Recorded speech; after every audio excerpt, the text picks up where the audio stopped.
Alfred de Musset, Croisille. Au commencement du règne de Louis XV, un jeune homme nommé Croisille, fils d'un orfèvre, revenait de Paris au Havre, sa ville natale. Il avait été chargé par son père d'une affaire de commerce et cette affaire s'était terminée à son gré.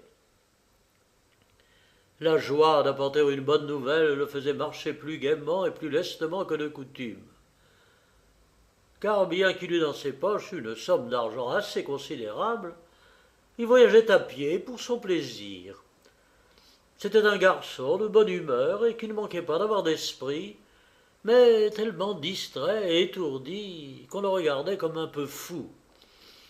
Son gilet boutonné de travers, sa perruque au vent, son chapeau sous le bras, il suivait les rives de la Seine, tantôt rêvant, tantôt chantant, levé dès le matin, soupant au cabaret, et charmé de traverser ainsi l'une des plus belles contrées de la France.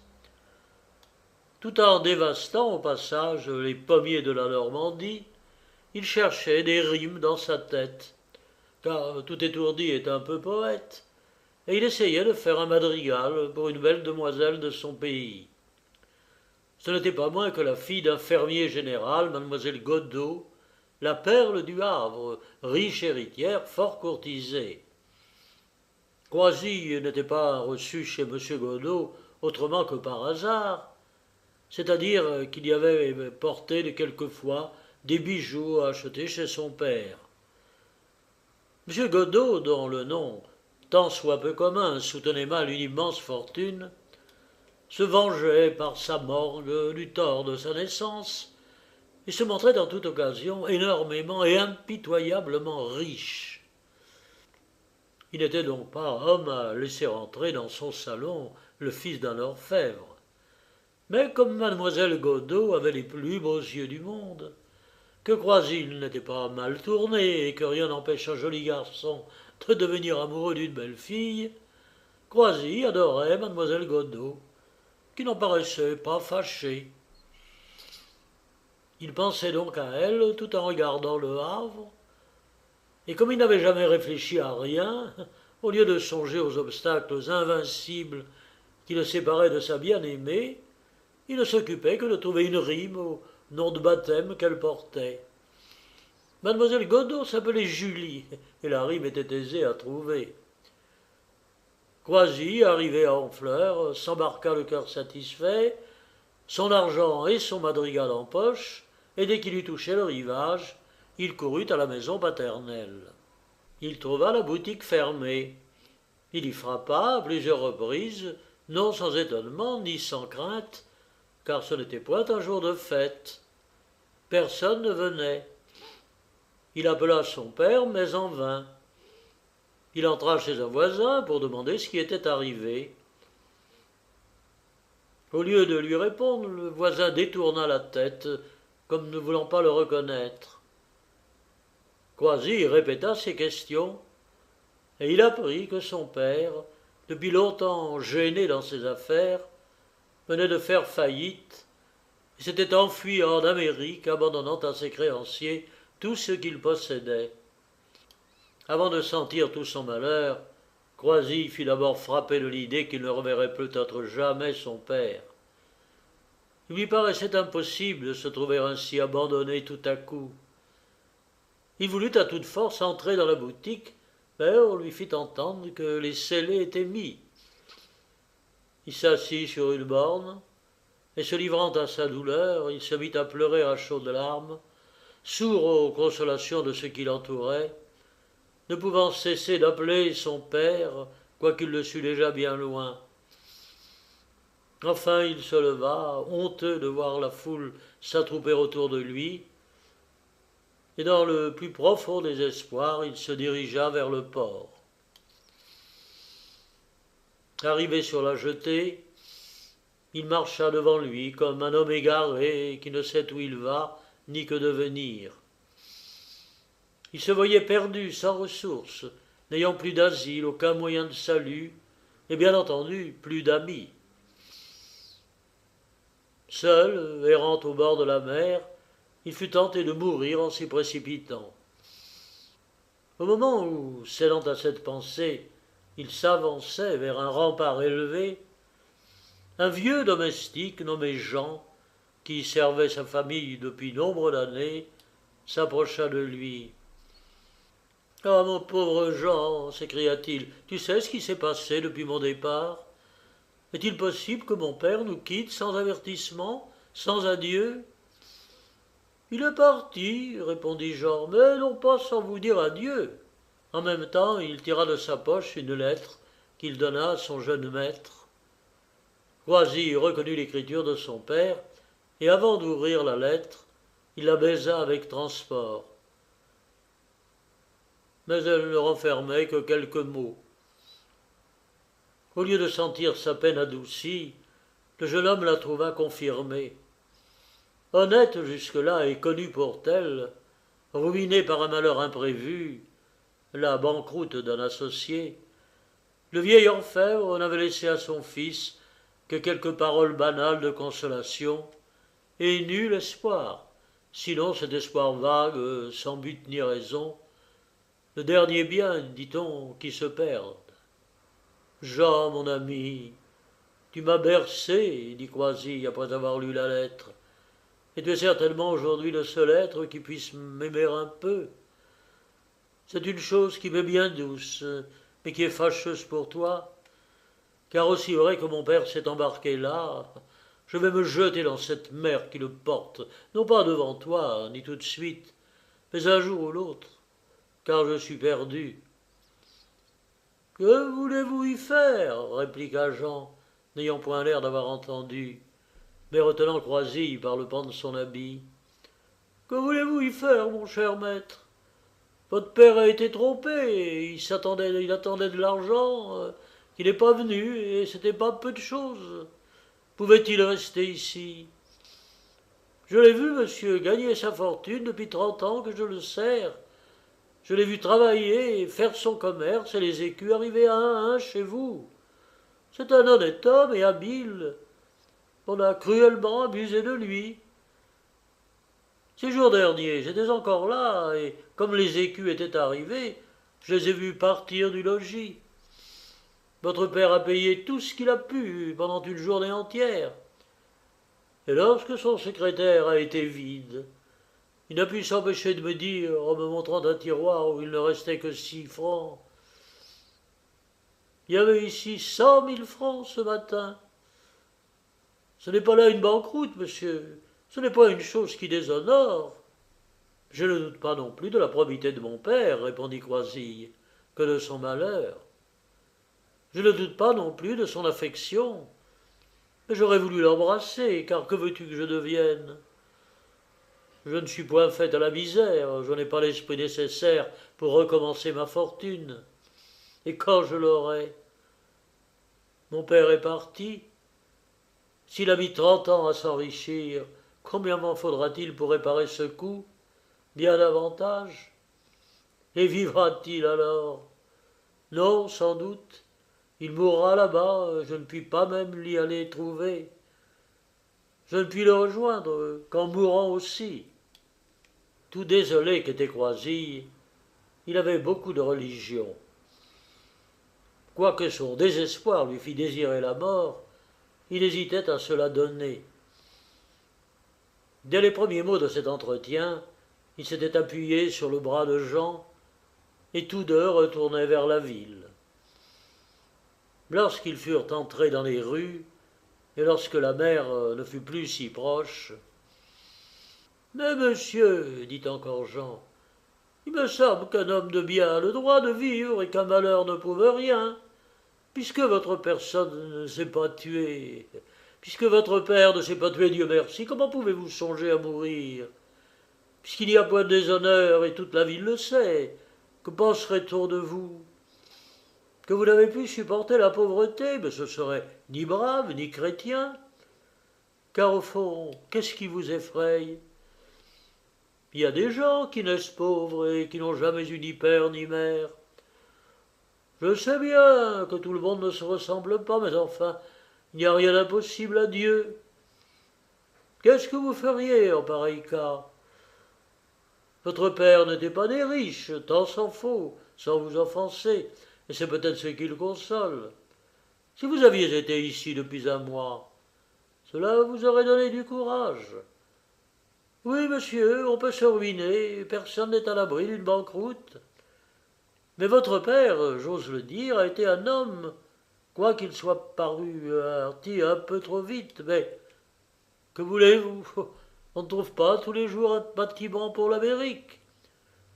Je l'ai accompagné jusque sur le port, et si vous aviez vu sa tristesse, comme il m'a recommandé d'avoir soin de vous, de lui donner de vos nouvelles. Monsieur, c'est une vilaine idée que vous avez de jeter le manche après la cognée. Chacun son temps d'épreuve ici-bas.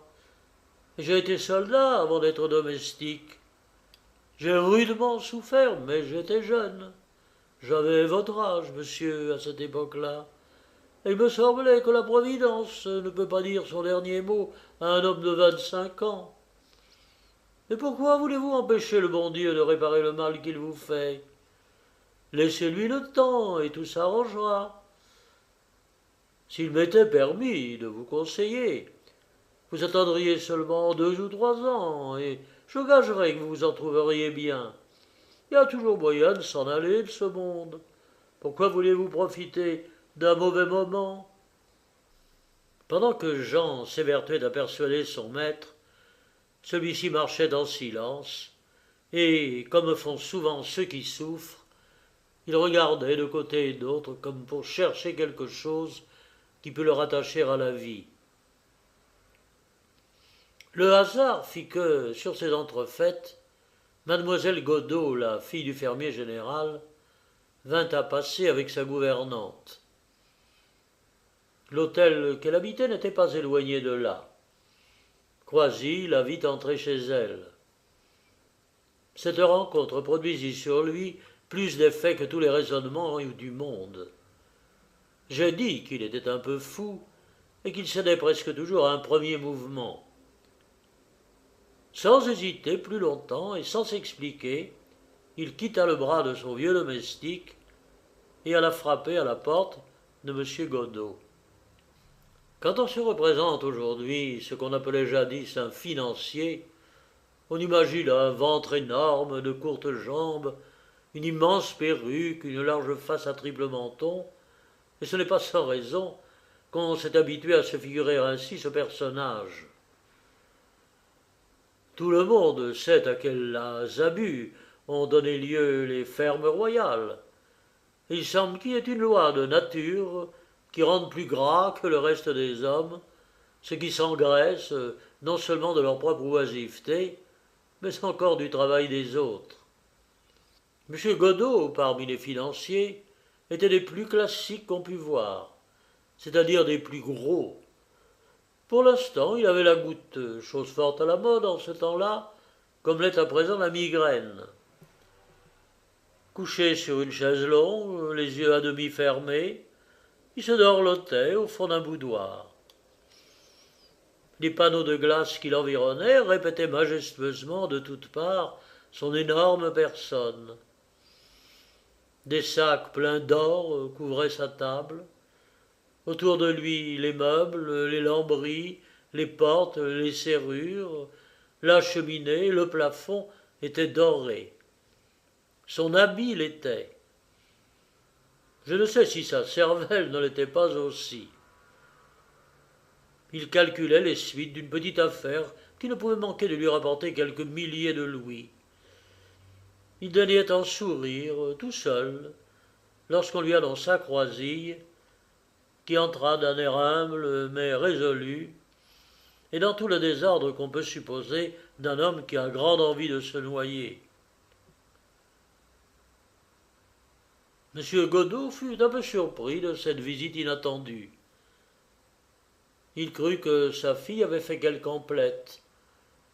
Il fut confirmé dans cette pensée en la voyant paraître presque en même temps que le jeune homme. Il fit signe à Croisy, non pas de s'asseoir, mais de parler. La demoiselle prit place sur un sofa, et Croisy, resté debout, s'exprima à peu près en ces termes. Monsieur, mon père vient de faire faillite. La banqueroute d'un associé l'a forcé à suspendre ses paiements, et ne pouvant assister à sa propre honte, il s'est enfui en Amérique après avoir donné à ses créanciers jusqu'à son dernier sou. J'étais absent lorsque cela est passé. J'arrive il y a 2 heures que je sais cet événement. Je suis absolument sans ressources et déterminé à mourir. Il est très probable qu'en sortant de chez vous, je vais me jeter à l'eau. Je l'aurais déjà fait, selon toute apparence, si le hasard ne m'avait fait rencontrer mademoiselle votre fille tout à l'heure. Je l'aime, monsieur, du plus profond de mon cœur. Il y a 2 ans que je suis amoureux d'elle, et je me suis tu jusqu'ici à cause du respect que je lui dois. Mais aujourd'hui, en vous le déclarant, je remplis un devoir indispensable, et je croirais offenser Dieu si, avant de me donner la mort, je ne venais pas vous demander si vous voulez que j'épouse mademoiselle Julie. Je n'ai pas la moindre espérance que vous m'accordiez cette demande, mais je dois néanmoins vous la faire. Car je suis bon chrétien, monsieur, et lorsqu'un bon chrétien se voit arriver à un tel degré de malheur, qu'il ne lui doit plus possible de souffrir la vie, il doit, du moins, pour atténuer son crime, épuiser toutes les chances qui lui restent avant de prendre un dernier parti. Au commencement de ses discours, M. Godot avait supposé qu'on venait lui emprunter de l'argent, et il avait jeté prudemment son mouchoir sur les sacs placés auprès de lui, préparant d'avance un refus poli, car il avait toujours eu de la bienveillance pour le père de Croisille. Mais quand il eut écouté jusqu'au bout, et qu'il eut compris de quoi il s'agissait, il ne douta pas que le pauvre garçon ne fût devenu complètement fou. Il eut d'abord quelque envie de sonner et de le faire mettre à la porte, mais il lui trouva une apparence si ferme, un visage si déterminé, qu'il eut pitié d'une démence si tranquille. Il se contenta de dire à sa fille de se retirer, afin de ne pas l'exposer plus longtemps à entendre de pareilles inconvenances. Pendant que Croisille avait parlé, mademoiselle Godot était devenue rouge comme une pêche au mois d'août. Sur l'ordre de son père, elle se retira. Le jeune homme lui fit un profond salut, dont elle ne sembla pas s'apercevoir. Demeuré seul avec Croisille, M. Godot toussa, se souleva, se laissa retomber sur ses coussins, et s'efforçant de prendre un air paternel, « Mon garçon, dit-il, oh, je veux bien croire que tu ne te moques pas de moi et que tu as réellement perdu la tête. Non seulement j'excuse ta démarche, mais je consens à ne point t'en punir. Je suis fâché que ton pauvre diable de père ait fait banqueroute et qu'il ait décampé. C'est fort triste, et je comprends assez que cela t'ait tourné la cervelle. Je veux faire quelque chose pour toi. Prends un pliant et assieds-toi là. C'est inutile, monsieur, répondit Croisille. Du moment que vous me refusez, je n'ai plus qu'à prendre congé de vous. Je vous souhaite toutes sortes de prospérités. Mais où t'en vas-tu? Écrire à mon père et lui dire adieu. Eh, que diantre, on jurait que tu dis vrai. Tu vas te noyer ou le diable m'emporte. Oui, monsieur. Du moins, je le crois, si le courage ne m'abandonne pas. La belle avance, fi donc, quelle niaiserie. Assieds-toi, te dis-je, et écoute-moi. M. Godot venait de faire une réflexion fort juste. C'est qu'il n'est jamais agréable qu'on dise qu'un homme, quel qu'il soit, s'est jeté à l'eau en nous quittant. Il toussa donc de nouveau, prit sa tabatière, jeta un regard distrait sur son jabot et continua.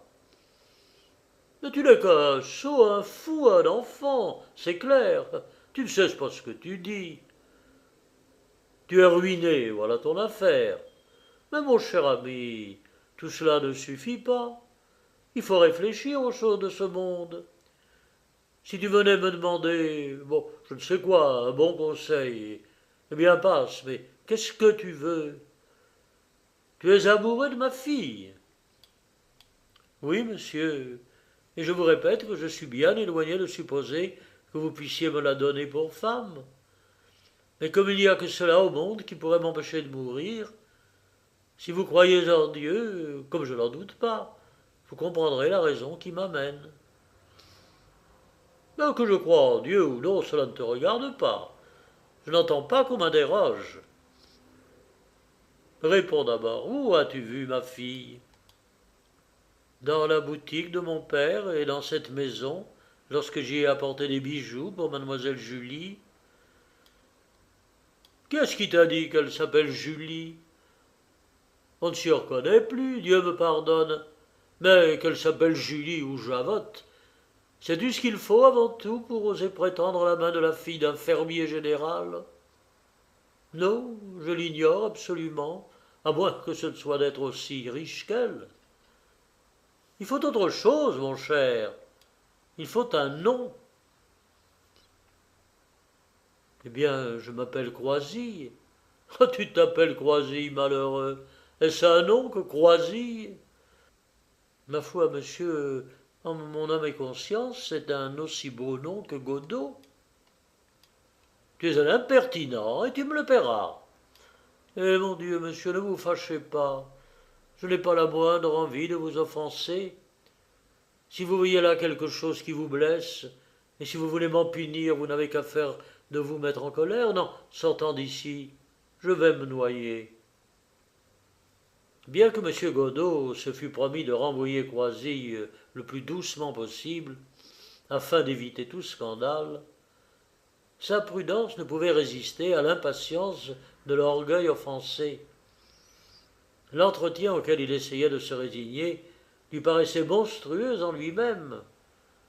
Je laisse à penser ce qu'il éprouvait en s'entendant parler de la sorte. Écoute, dit-il presque hors de lui, et résolu à en finir à tout prix, tu n'es pas tellement fou que tu puisses comprendre un mot de sens commun. Es-tu riche? Non. Es-tu noble? Encore moins. Mais qu'est-ce que c'est que la frénésie qui t'amène? Tu viens me tracasser, tu crois faire un coup de tête. Tu sais parfaitement bien que c'est inutile. Tu veux me rendre responsable de ta mort. As-tu à te plaindre de moi? Dois-je un sou à ton père? Est-ce ma faute si tu es là? Eh mordieu, on se loie et on se tait. C'est ce que je vais faire de ce pas. Je suis votre très humble serviteur. Un moment. Il ne sera pas dit que tu auras eu en vain recours à moi. Tiens, mon garçon, voilà 4 louis d'or. Va-t'en dîner à la cuisine et que je n'entende plus parler de toi. Mon bien obligé, je n'ai pas faim et je n'ai que faire de votre argent. Croisille sortit de la chambre et le financier, ayant mis sa conscience en repos par l'offre qu'il venait de faire, se renfonça de plus belle dans sa chaise et reprit ses méditations. Mademoiselle Godot, pendant ce temps-là, n'était pas si loin qu'on pouvait le croire. Elle s'était, il est vrai, retirée par obéissance pour son père. Mais au lieu de regagner sa chambre, elle était restée à écouter derrière la porte. Si l'extravagance de Croisille lui paraissait inconcevable, elle n'y voyait du moins rien d'offensant, car l'amour, depuis que le monde existe, n'a jamais passé pour offense. D'un autre côté, comme il n'était pas possible de douter du désespoir du jeune homme, mademoiselle Godot se trouvait prise à la fois par les deux sentiments les plus dangereux aux femmes, la compassion et la curiosité. Lorsqu'elle vit l'entretien terminé et Croisille prête à sortir, elle traversa rapidement le salon où elle se trouvait, ne voulant pas être surprise aux aguets, et elle se dirigea vers son appartement. Mais presque aussitôt elle revint sur ses pas. L'idée que Croisille allait peut-être réellement se donner la mort lui troubla le cœur malgré elle. Sans se rendre compte de ce qu'elle faisait, elle marcha à sa rencontre. Le salon était vaste et les deux jeunes gens vinrent lentement au-devant l'un de l'autre. Croisille était pâle comme la mort, et mademoiselle Godeau cherchait vainement quelques paroles qui puissent exprimer ce qu'elle sentait. En passant à côté de lui, elle laissa tomber à terre un bouquet de violettes qu'elle tenait à la main. Il se baissa aussitôt, ramassa le bouquet et le présenta à la jeune fille pour le lui rendre. Mais au lieu de le reprendre, elle continua sa route sans prononcer un mot et entra dans le cabinet de son père. Croisille, resté seul, mit le bouquet dans son sein et sortit de la maison, le cœur agité, ne sachant trop que penser de cette aventure. À peine avait-il fait quelques pas dans la rue qu'il vit accourir son fidèle Jean, dont le visage exprimait la joie. « Qu'est-il arrivé » lui demanda-t-il. « As-tu quelque nouvelle à m'apprendre ?»« Monsieur, » répondit Jean, « j'ai à vous apprendre que les scellés sont levés et que vous pouvez rentrer chez vous. Toutes les dettes de votre père payées, vous restez propriétaire de la maison. Il est bien vrai qu'on a emporté tout ce qu'il y avait d'argent et de bijoux, et qu'on a même enlevé les meubles. Mais enfin, la maison vous appartient, et vous n'avez pas tout perdu. Je cours partout depuis 1 heure ne sachant ce que vous étiez devenu, et j'espère, mon cher maître, que vous serez assez sage pour prendre un parti raisonnable. Mais quel parti veux-tu que je prenne? Me vendre cette maison, monsieur, c'est toute votre fortune. Elle vaut 30 000 francs. Avec cela, du moins, on ne meurt pas de faim. Et qui vous empêcherait d'acheter un petit fonds de commerce qui ne manquerait pas de prospérer? Nous verrons cela, répondit Croisille, tout en se hâtant de prendre le chemin de sa rue. Il lui tardait de revoir le toit paternel. Mais lorsqu'il y fut arrivé, un si triste spectacle s'offrit à lui qu'il eut à peine le courage d'entrer. La boutique en désordre, les chambres désertes, l'alcôve de son père vide, tout présentait à ses regards la nudité de la misère. Il ne restait pas une chaise.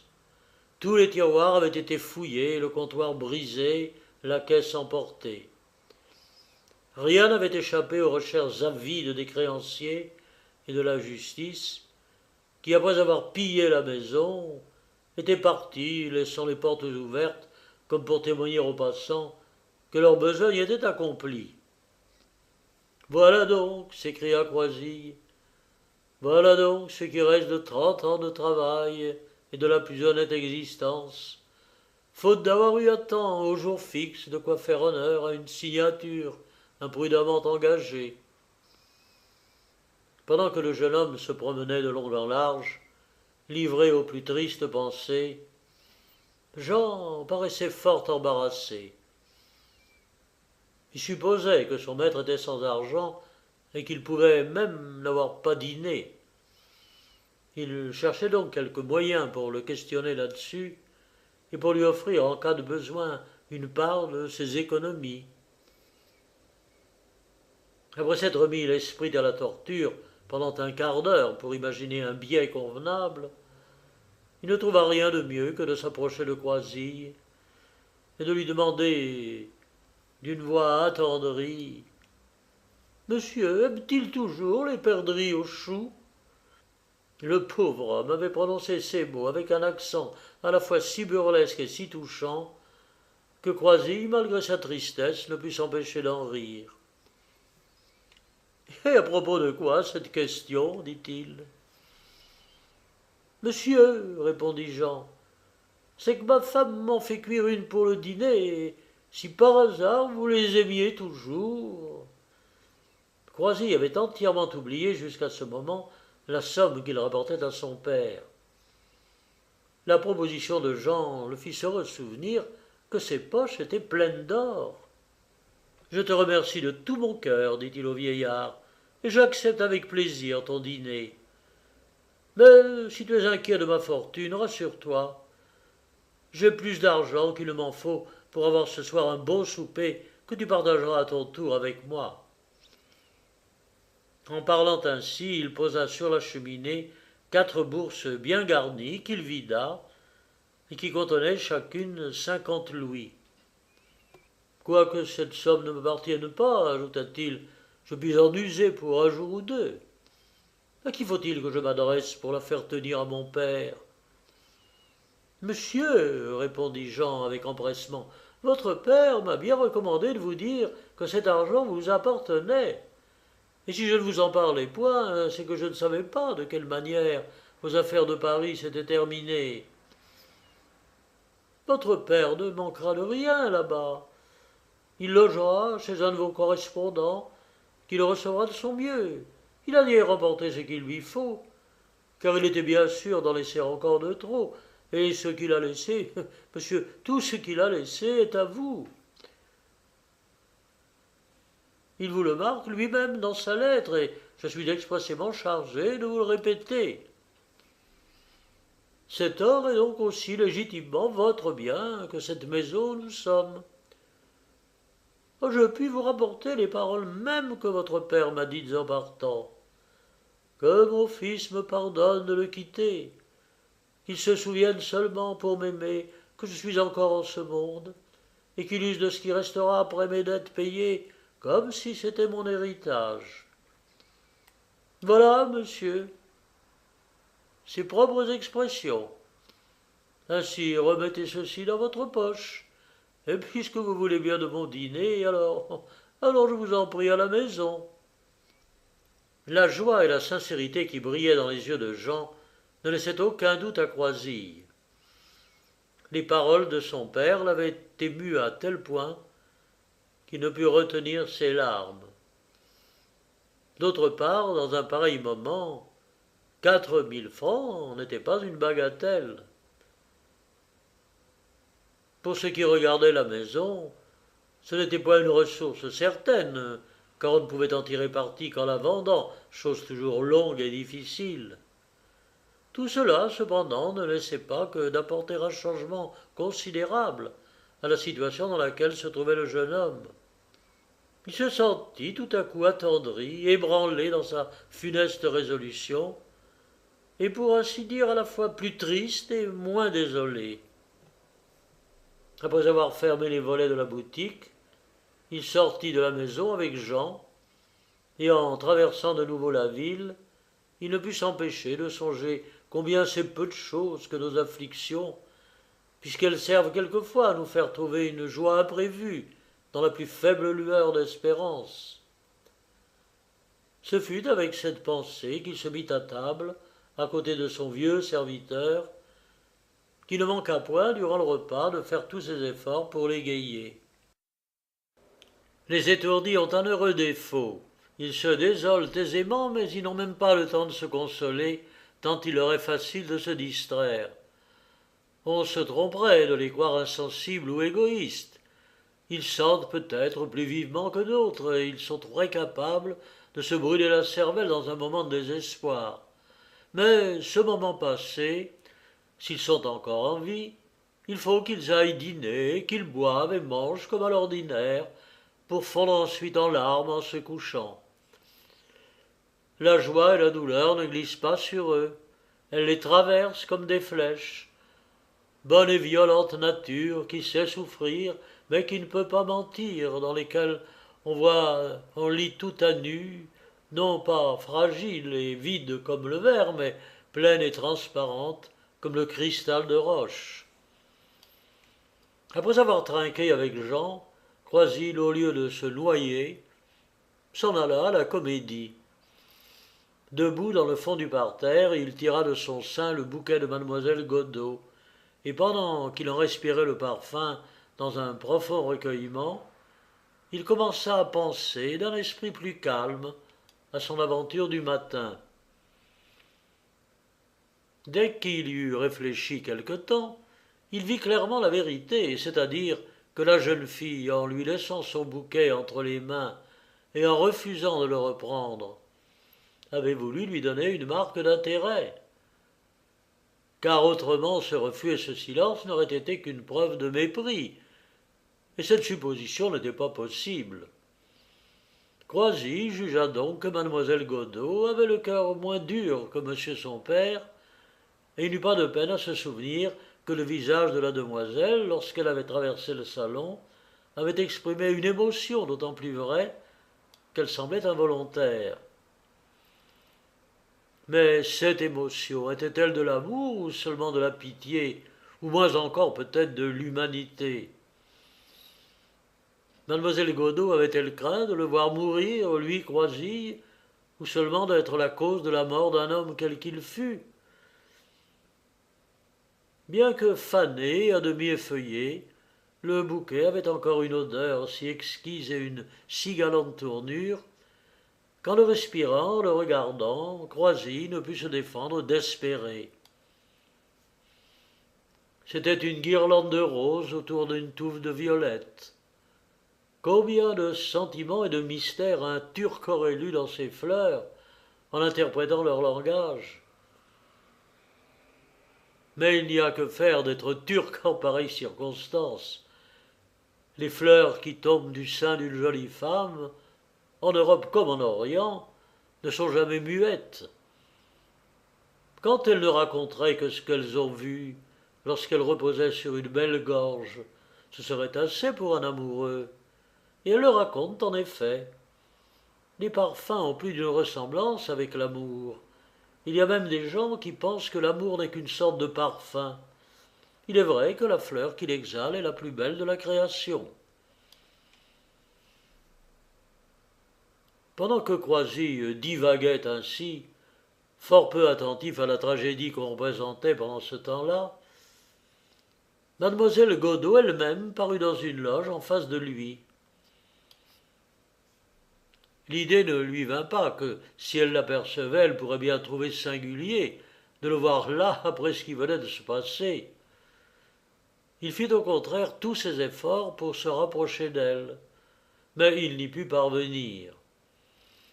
Une figurante de Paris était venue en poste jouer Mérope, et la foule était si serrée qu'il n'y avait pas moyen de bouger. Faute de mieux, il se contenta donc de fixer ses regards sur sa belle et de ne pas la quitter un instant des yeux.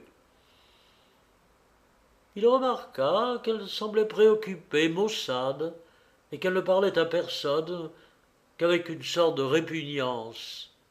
Sa loge était entourée, comme on peut penser, de tout ce qu'il y avait de petits maîtres normands dans la ville. Chacun venait à son tour passer devant elle à la galerie, car pour entrer dans la loge même qu'elle occupait, cela n'était pas possible, attendu que monsieur son père en remplissait seul de sa personne plus des trois quarts. Croisy remarqua encore qu'elle ne lorgnait point et qu'elle n'écoutait pas la pièce. Le coude appuyé sur la balustrade, le menton dans sa main, le regard distrait, elle avait l'air, au milieu de ses atours, d'une statue de Vénus déguisée en marquise. L'étalage de sa robe et de sa coiffure, son rouge sous lequel on devinait sa pâleur, toute la pompe de sa toilette ne faisait que mieux ressortir son immobilité. Jamais Croisy ne l'avait vue si jolie.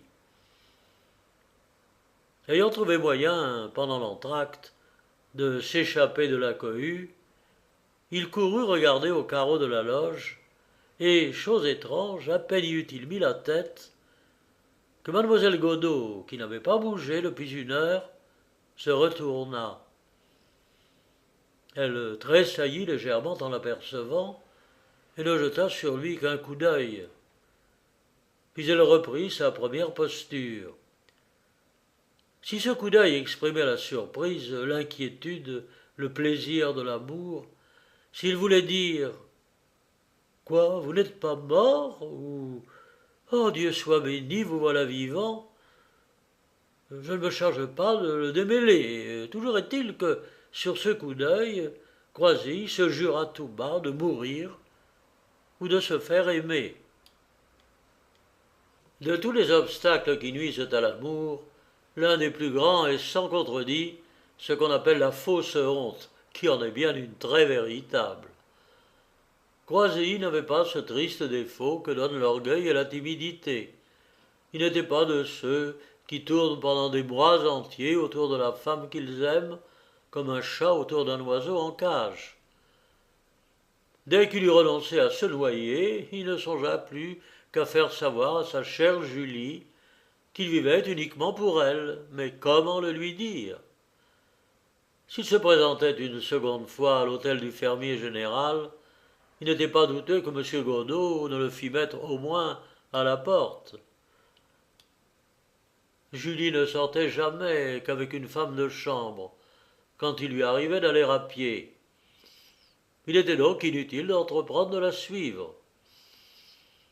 Passer les nuits sous les croisées de sa maîtresse est une folie chère aux amoureux, mais qui dans le cas présent était plus inutile encore. J'ai dit que Croisilles était fort religieux. Il ne lui vient donc pas à l'esprit de chercher à rencontrer sa belle à l'église. Comme le meilleur parti, quoique le plus dangereux, est d'écrire aux gens lorsqu'on ne peut leur parler soi-même, il écrivit le lendemain. Sa lettre n'avait bien entendu ni ordre ni raison. Elle était à peu près conçue en ces termes. Mademoiselle, dites-moi au juste, je vous en supplie, ce qu'il faudrait posséder de fortune pour pouvoir prétendre à vous épouser. Je vous fais là une étrange question, mais je vous aime si éperdument qu'il m'est impossible de ne pas la faire, et vous êtes la seule personne au monde à qui je puisse l'adresser. Il m'a semblé, hier au soir, que vous me regardiez au spectacle. Je voulais mourir. Plût à Dieu que je fusse mort, en effet, si je me trompe et si ce regard n'était pas pour moi. Dites-moi si le hasard peut être assez cruel pour qu'un homme s'abuse d'une manière à la fois si triste et si douce. J'ai cru que vous m'ordonniez de vivre. Vous êtes riche, belle, je le sais. Votre père est orgueilleux et avare, et vous avez le droit d'être fier. Mais je vous aime, et le reste est un songe. Fixez sur moi ces yeux charmants, pensez à ce que peut l'amour, puisque je souffre, que j'ai tout lieu de craindre et que je ressens une inexprimable jouissance à vous écrire cette folle lettre qui m'attirera peut-être votre colère. Mais pensez aussi, mademoiselle, qu'il y a un peu de votre faute dans cette folie. Pourquoi m'avez-vous laissé ce bouquet? Mettez-vous à l'instant, s'il se peut, à ma place. J'ose croire que vous m'aimez et j'ose vous demander de me le dire.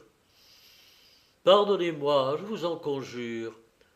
Je donnerai mon sang pour être certain de ne pas vous offenser et pour vous voir écouter mon amour avec ce sourire d'ange qui n'appartient qu'à vous. Quoi que vous fassiez, votre image m'est restée. Vous ne l'effacerez qu'en m'arrachant le cœur.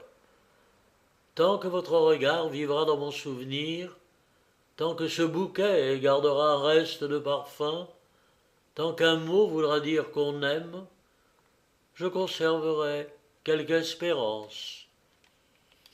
Après avoir cacheté sa lettre, Croisilles s'en alla devant l'hôtel Godot et se promena de long en large dans la rue jusqu'à ce qu'il vît sortir un domestique. Le hasard, qui sert toujours les amoureux en cachette, quand il le peut sans se compromettre, voulut que la femme de chambre de mademoiselle Julie eût résolu ce jour-là de faire emplette d'un bonnet. Elle se rendait chez la marchande de mode, lorsque Croisilles l'aborda, lui glissa un louis dans la main et la pria de se charger de sa lettre. Le marché fut bientôt conclu. La servante prit l'argent pour payer son bonnet et promit de faire la commission par reconnaissance. Croisilles, plein de joie, revint à sa maison et s'assit devant sa porte, attendant la réponse. Avant de parler de cette réponse, il faut dire un mot de mademoiselle Godeau. Elle n'était pas tout à fait exempte de la vanité de son père, mais son bon naturel y remédiait. Elle était, dans la force du terme, ce qu'on nomme un enfant gâté. D'habitude, elle parlait fort peu, et jamais on ne la voyait tenir une aiguille. Elle passait les journées à sa toilette, et les soirées sur un sofa, n'ayant pas l'air d'entendre la conversation. Pour ce qui regardait sa parure, elle était prodigieusement coquette, et son propre visage était à coup sûr ce qu'elle avait le plus considéré en ce monde. Un pli à sa collerette, une tache d'encre à son doigt, l'aurait désolée. Aussi, quand sa robe lui plaisait, rien ne saurait rendre le dernier regard qu'elle jetait sur sa glace avant de quitter sa chambre. Elle ne montrait ni goût ni aversion pour les plaisirs qu'aiment ordinairement les jeunes filles. Elle allait volontiers au bal et elle y renonçait sans humeur, quelquefois sans motif. Le spectacle l'ennuyait et elle s'y endormait continuellement. Quand son père, qui l'adorait, lui proposait de lui faire quelques cadeaux à son choix, elle était d'une heure à se décider, ne pouvant se trouver un désir. Quand M. Godeau recevait ou donnait à dîner, il arrivait que Julie ne paraissait pas au salon. Elle passait la soirée, pendant ce temps-là, seule dans sa chambre, en grande toilette, à se promener de long en large, son éventail à la main. Si on lui adressait un compliment, elle détournait la tête, et si on tentait de lui faire la cour, elle ne répondait que par un regard à la fois si brillant et si sérieux qu'elle déconcertait le plus hardi. Jamais un bon mot ne l'avait fait rire. Jamais un air d'opéra, une tirade de tragédie ne l'avait ému. Jamais, enfin, son cœur n'avait donné signe de vie, et en la voyant passer dans tout l'éclat de sa nonchalante beauté, on aurait pu la prendre pour une belle somnambule qui traversait ce monde en rêvant.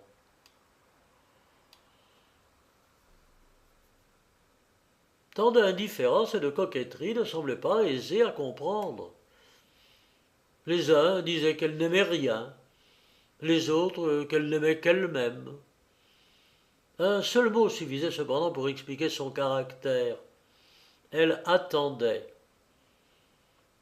Depuis l'âge de 14 ans, elle avait entendu répéter sans cesse que rien n'était aussi charmant qu'elle.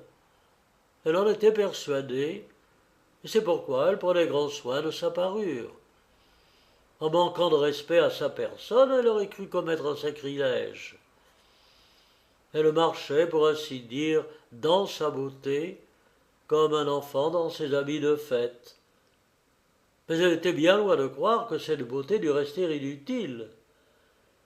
Sous son apparente insouciance se cachait une volonté secrète, inflexible, et d'autant plus forte qu'elle était mieux dissimulée.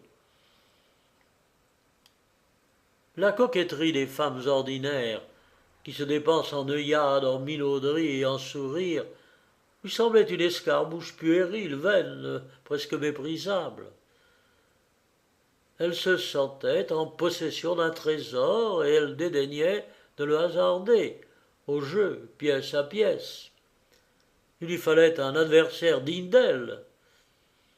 Mais, trop habituée à voir ses désirs prévenus, elle ne le cherchait pas, cet adversaire. On peut même dire davantage, elle était étonnée qu'il se fît attendre.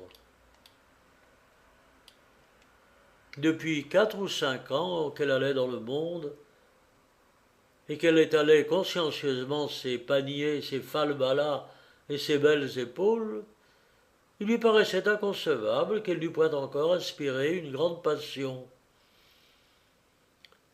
Si elle eût dit le fond de sa pensée, elle eût volontiers répondu à ceux qui lui faisaient des compliments. « Eh bien, s'il est vrai que je sois si belle, que ne vous brûlez-vous la cervelle pour moi ?»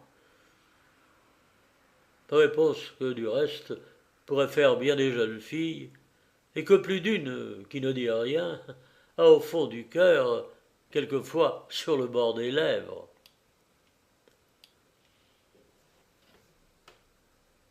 Qu'y a-t-il en effet au monde de plus impatientant pour une jeune femme que d'être belle riche, de se regarder dans son miroir, de se voir parler, digne en tout point de plaire, toute disposée à se laisser aimer et de se dire on m'admire, on me vante, tout le monde me trouve charmante, et personne ne m'aime. Ma robe est de la meilleure faiseuse, mes dentelles sont superbes, ma coiffure est irréprochable, mon visage le plus beau de la terre, ma taille fine, mon pied bien chaussé, et tout cela ne sert à rien qu'à aller bâiller dans le coin d'un salon. Si un jeune homme me parle, il me traite en enfant. Si on me demande en mariage, c'est pour ma dot. Si quelqu'un me serre la main en dansant, c'est un fat de province. Dès que je parais quelque part, j'excite un murmure d'admiration, mais personne ne me dit à moi seul un mot qui me fasse battre le cœur. J'entends des impertinents qui me louent tout haut, à 2 pas de moi, et pas un regard modeste et sincère ne cherche le mien. Je porte une âme ardente, pleine de vie, et je ne suis à tout prendre qu'une jolie poupée qu'on promène, qu'on fait sauter au bal, qu'une gouvernante habille le matin et décoiffe le soir, pour recommencer le lendemain. Voilà ce que mademoiselle Godeau s'était dit bien des fois à elle-même. Il y avait de certains jours où cette pensée lui inspirait un si sombre ennui qu'elle restait muette et presque immobile une journée entière. Lorsque Croisille lui écrivit, elle était précisément dans un accès d'humeur semblable. Elle venait de prendre son chocolat, et elle rêvait profondément, étendue dans une bergère, lorsque sa femme de chambre entra et lui remit la lettre d'un air mystérieux. Elle regarda l'adresse, et ne reconnaissant pas l'écriture, elle retomba dans sa distraction. La femme de chambre se vit alors forcée d'expliquer de quoi il s'agissait, ce qu'elle fit d'un air assez déconcerté, ne sachant trop comment la jeune fille prendrait cette démarche. Mademoiselle Godeau écouta sans bouger, ouvrit ensuite la lettre, et y jeta seulement un coup d'œil. Elle demanda aussitôt une feuille de papier, écrivit nonchalamment ce peu de mots. « Eh mon Dieu, monsieur, non, je ne suis pas fier. Si vous aviez seulement 100 000 écus, je vous épouserais très volontiers. » Telle fut la réponse que la femme de chambre rapporta sur le champ à Croisille, qui lui donna encore un louis pour sa peine. 100 000 écus, comme dit le proverbe, ne se trouvent pas dans le pas d'un âne.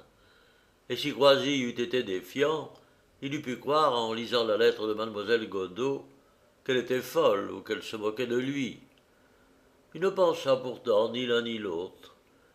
Il ne vit rien d'autre chose, sinon que sa chère Julie l'aimait, qu'il lui fallait 100 000 écus, et il ne songea de ce moment qu'à tâcher de se les procurer. Il possédait 200 louis, comptant, plus une maison qui, comme je l'ai dit, pouvait valoir une 30aine de 1000 francs.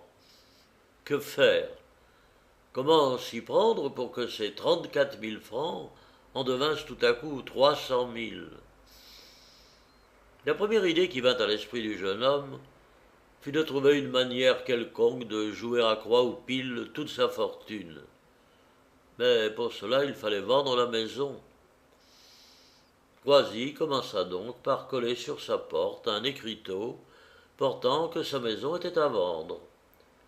Puis, tout en rêvant à ce qu'il ferait de l'argent, qu'il pourrait en tirer, il attendit un acheteur. Une semaine s'écoula, puis une autre. Pas un acheteur ne se présenta. Croisille passait ses journées à se désoler avec Jean, et le désespoir s'emparait de lui lorsqu'un brocanteur juif sonna à sa porte. « Cette maison est à vendre, monsieur. En êtes-vous le propriétaire ?»« Oui, monsieur. »« Et combien vaut-elle » 30 000 francs, ce que je crois, du moins je l'ai entendu dire à mon père. Le juif visita toutes les chambres, monta au premier, descendit à la cave, frappa sur les murailles, compta les marches de l'escalier, fit tourner les portes sur leurs gonds et les clés dans les serrures, ouvrit et ferma les fenêtres. Puis enfin, après avoir tout bien examiné, sans dire un mot et sans faire la moindre proposition, il salua Croisille et se retira. Croisille, qui durant une heure l'avait suivi le cœur palpitant, ne fut pas, comme on pense, peu désappointé de cette retraite silencieuse. Il supposa que le juif avait voulu se donner le temps de réfléchir et qu'il reviendrait incessamment. Il l'attendit pendant 8 jours, n'osant sortir de peur de manquer sa visite, et regardant à la fenêtre du matin au soir, mais ce fut en vain. Le juif ne reparut point. Jean, fidèle à son triste rôle de raisonneur, faisait, comme on dit, de la morale à son maître pour le dissuader de vendre sa maison d'une manière si précipitée et dans un but si extravagant. Mourant d'impatience, d'ennui et d'amour, Croisille prit un matin ses 200 louis et sortit, résolu à tenter la fortune avec cette somme, puisqu'il en pouvait avoir davantage. Les tripots dans ce temps-là n'étaient pas publics et l'on n'avait pas encore inventé ce raffinement de civilisation qui permet au premier venu de se ruiner à toute heure dès que l'envie lui en passe par la tête. À peine Croisille fut-il dans la rue qu'il s'arrêta, ne sachant où aller risquer son argent. Il regardait les maisons du voisinage et les toisait les unes après les autres, tâchant de leur trouver une apparence suspecte et de deviner ce qu'il cherchait. Un jeune homme de bonne mine, vêtu d'un habit magnifique, vint à passer. À en juger par les dehors, ce ne pouvait être qu'un fils de famille. Croisille l'aborda poliment. « Monsieur, lui dit-il, je vous demande pardon de la liberté que je prends. J'ai 200 louis dans ma poche et je meurs d'envie de les perdre ou d'en avoir davantage. Ne pourriez-vous pas m'indiquer quel honnête endroit où se font ces sortes de choses ?» À ce discours assez étrange, le jeune homme partit d'un éclat de rire. « Pa foi, monsieur, répondit-il, si vous cherchez un mauvais lieu, vous n'avez qu'à me suivre car j'y vais. » Croisille le suivit et au bout de quelques pas, ils entrèrent tous deux dans une maison de la plus belle apparence, où ils furent reçus le mieux du monde par un vieux gentilhomme de fort bonne compagnie. Plusieurs jeunes gens étaient déjà assis autour d'un tapis vert. Croisille y prit modestement une place, et en moins d'une heure, ses 200 louis furent perdus. Il sortit aussi triste que peut l'être un amoureux qui se croit aimé. Il ne lui restait pas de quoi dîner, mais ce n'était pas ce qui l'inquiétait. « Mais comment ferais-je à présent, se demanda-t-il, pour me procurer de l'argent? À qui m'adresser dans cette ville? Qui voudra me prêter seulement 100 louis sur cette maison que je ne puis vendre ?» Pendant qu'il était dans cet embarras, il rencontra son brocanteur juif. Il n'hésita pas à s'adresser à lui, et en sa qualité d'étourdi, il ne manqua pas de lui dire dans quelle situation il se trouvait. Le juif n'avait pas grande envie d'acheter la maison. Il n'était venu la voir que par curiosité, ou pour mieux dire, par acquis de conscience, comme un chien entre en passant dans une cuisine dont la porte est ouverte, pour voir s'il n'y a rien à voler. Mais il vit Croisille si désespéré, si triste, si dénué de toute ressource, qu'il ne put hésiter à la tentation de profiter de sa misère au risque de se gêner un peu pour payer la maison. Il lui en offrit donc à peu près le quart de ce qu'elle valait. Croisille lui sauta au cou, l'appela son ami et son sauveur, signa aveuglément un marché à faire dresser les cheveux sur la tête, et dès le lendemain, possesseur de 400 nouveaux louis, il se dirigea de rechef vers le tripot où il avait été si poliment et si lestement ruiné la veille. En s'y rendant, il passa sur le port. Un vaisseau allait en sortir.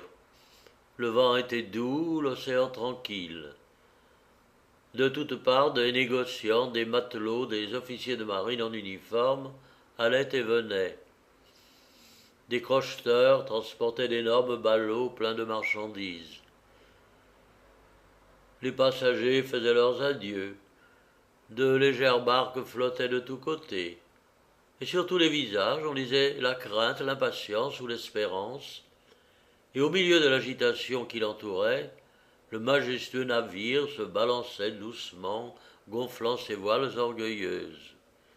Quelle admirable chose, pensa Croisille, que de risquer ainsi ce qu'on possède, et d'aller chercher au-delà des mers une périlleuse fortune.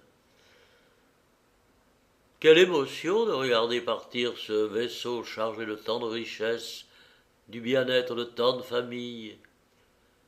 Quelle joie de le voir revenir, rapportant le double de ce qu'on lui a confié, rentrant plus fier et plus riche qu'il n'était parti. Ah, que ne suis-je un de ces marchands? Que ne puis-je jouer ainsi mes 400 louis? Quel tapis verve que cette mer immense pour y tenter hardiment le hasard. Pourquoi n'achèterais-je pas quelques ballots de toile ou de siwari? Qui m'en empêche puisque j'ai de l'or? Pourquoi ce capitaine refuserait-il de se charger de mes marchandises? Eh, qui sait? Au lieu d'aller prendre cette pauvre et unique somme dans un tripot, je la doublerai, je la triplerai peut-être, par une honnête industrie. Si Julie m'aime véritablement, elle attendra quelques années, et elle me restera fidèle jusqu'à ce que je puisse l'épouser. Le commerce produit quelquefois des bénéfices plus gros qu'on ne pense. Il ne manque pas d'exemples en ce monde de fortune rapide, surprenante, gagnée ainsi sur ces flots changeants. Et pourquoi la Providence ne bénirait-elle pas une tentative faite dans un but si louable, si digne de sa protection?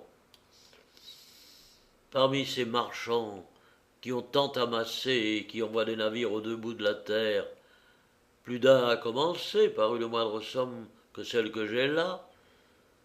Ils ont prospéré avec l'aide de Dieu, et pourquoi ne pourrais-je pas prospérer à mon tour? Il me semble qu'un bon vent souffle dans ses voiles, et que ce vaisseau inspire la confiance. Alors, le sort est jeté, je vais m'adresser à ce capitaine, qui me paraît aussi de bonne mine. J'écrirai ensuite à Julie, et je veux redevenir un habile négociant. Le plus grand danger que courent les gens qui sont habituellement un peu fous, c'est de le devenir tout à fait par instant. Le pauvre garçon, sans réfléchir davantage, mit son caprice à exécution. Trouver des marchandises à acheter lorsqu'on a de l'argent et qu'on ne s'y connaît pas, c'est la chose du monde la moins difficile. Le capitaine, pour obliger Croisille, le mena chez un fabricant de ses amis, qui lui vendit autant de toiles et de soieries qu'il put en payer, et le tout mis dans une charrette fut promptement transporté à bord. Croisille, ravi et plein d'espérance, avait écrit lui-même en grosses lettres son nom sur ses ballots. Il les regarda s'embarquer avec une joie inexprimable. L'heure du départ arriva bientôt, et le navire s'éloigna de la côte.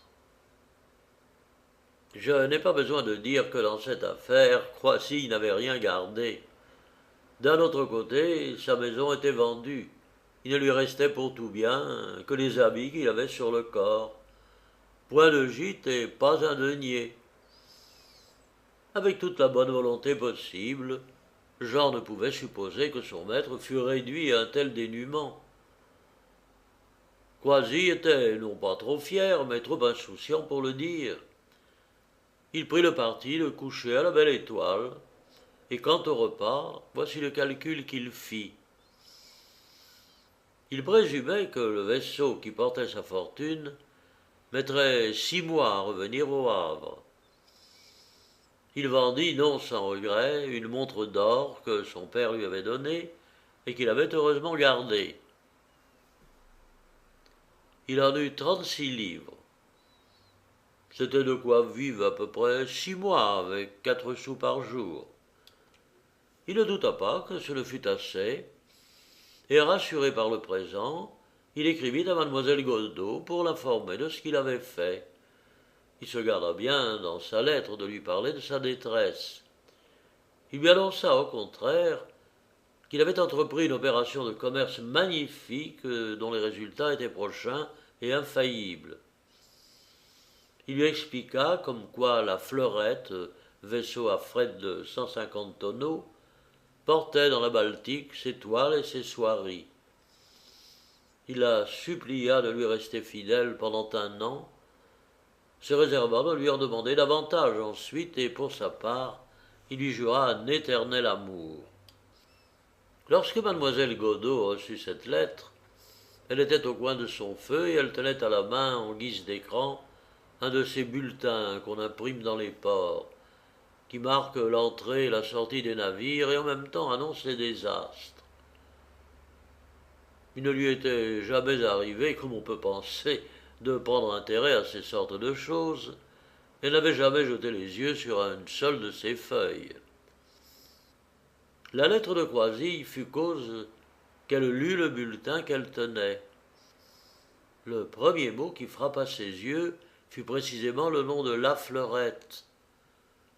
Le navire avait échoué sur les côtes de France dans la nuit même qui avait suivi son départ. L'équipage s'était sauvé à grand-peine, mais toutes les marchandises avaient été perdues. Mademoiselle Godeau, à cette nouvelle, ne se souvint plus que Croisille avait fait devant elle l'aveu de sa pauvreté. Elle en fut désolée, autant que s'il se fût agi d'1 million. En un instant, l'horreur d'une tempête, les vents en furie, les cris des noyés, la ruine d'un homme qu'il aimait, toute une scène de roman se présentèrent dans sa pensée. Le bulletin et la lettre lui tombèrent des mains. Elle se leva dans un trouble extrême, et, le sein palpitant, les yeux prêts à pleurer, elle se promena à grands pas, résolue à agir dans cette occasion, et se demandant ce qu'elle devait faire. Il y a une justice à rendre à l'amour. C'est que plus les motifs qui la combattent sont forts, clairs, simples, irrécusables, en un mot, moins il y a le sens commun, plus la passion s'irrite et plus on aime. C'est une belle chose sous le ciel que cette déraison du cœur. Nous ne vaudrions pas grand-chose sans elle. Après s'être promenée dans sa chambre, sans oublier ni son cher éventail, ni le coup d'œil à la glace en passant, Julie se laissa retomber dans sa bergère. Qui l'eût pu voir en ce moment eût joui d'un beau spectacle. Ses yeux étincelaient et ses joues étaient en feu. Elle poussa un long soupir et murmura, avec une joie, une douleur délicieuse, « Le pauvre garçon, mais il s'est ruiné pour moi. » Indépendamment de la fortune qu'elle devait attendre de son père, mademoiselle Godeau avait, à elle appartenant, le bien que sa mère lui avait laissé. Elle n'y avait jamais songé. En ce moment, pour la première fois de sa vie, elle se souvint qu'elle pouvait disposer de 500 000 francs. Cette pensée la fit sourire. Un projet bizarre, hardi, tout féminin, presque aussi fou que Croisille lui-même, lui traversa l'esprit. Elle berça quelque temps son idée dans sa tête, puis se décida à l'exécuter. Elle commença par s'enquérir si Croisille n'avait pas quelques parents ou quelque ami. La femme de chambre fut mise en campagne. Tout bien examiné, on découvrit au 4e étage d'une vieille maison une tante à demi percluse qui ne bougeait jamais de son fauteuil et qui n'était pas sortie depuis 4 ou 5 ans. Cette pauvre femme, fort âgée, semblait avoir été mise, ou plutôt laissée au monde, comme un échantillon des misères humaines. Aveugle, goûteuse, presque sourde, elle vivait seule dans un grenier. Mais une gaieté plus forte que le malheur et la maladie la soutenait à 80 ans et lui faisait encore aimer la vie. Ses voisins ne passaient jamais devant sa porte sans entrer chez elle, et les airs surannés qu'elle fredonnait égayaient toutes les filles du quartier. Elle possédait une petite rente viagère qui suffisait à l'entretenir.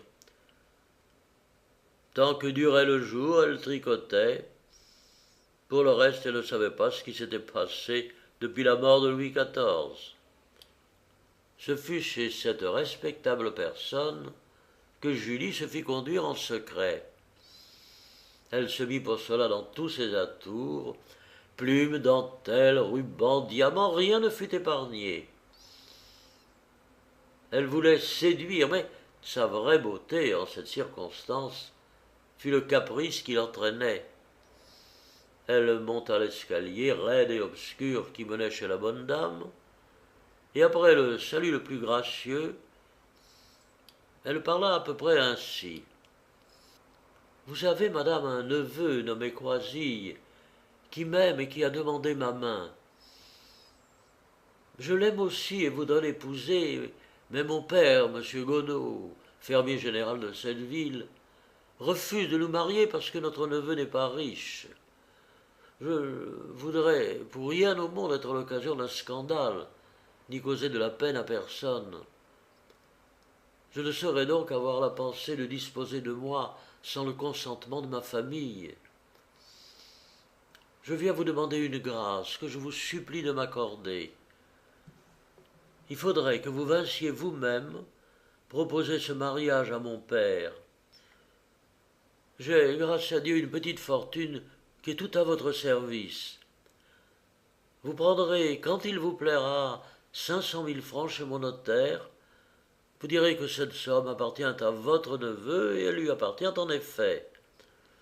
Ce n'est point un présent que je veux lui faire, c'est une dette que je lui paye, car je suis cause de la ruine de Croisille, et il est juste que je le répare.